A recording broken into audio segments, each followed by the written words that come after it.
காமராஜர் சென்னையில் உள்ள ரிசர்வ் வங்கிக்கு எதிரில் ஒரு சுரங்கப்பாதை கட்டுவதற்கு விரும்பினார். அதிகாரிகளும் மத்திய அமைச்சரும் காமராஜரும் கலந்து ஆலோசித்தார்கள்.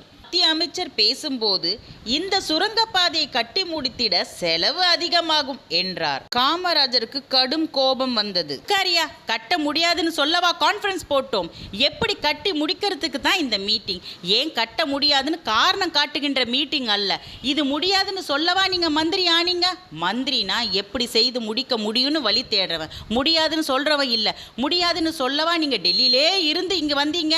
அங்கே இருந்து சொல்லி இருக்கலாமே. முடியாதான் முடியாது. இதுக்கு தான் ஜனங்க ஓட்டு போட்டாங்களா? நீ பேசாம உட்காரியா, நான் பிரைம் மினிஸ்டர் கிட்டே பேசிக்கிறேன். எப்படியும் சுரங்கப்பாதை கட்டணும், அதுதான் என் முடிவு. எப்படின்னு டிஸ்கஸ் பண்ணி விவரங்களை எடுத்துக்கிட்டு என்ன வந்து பாருங்க என்று சொல்லிவிட்டு போய்விட்டார்.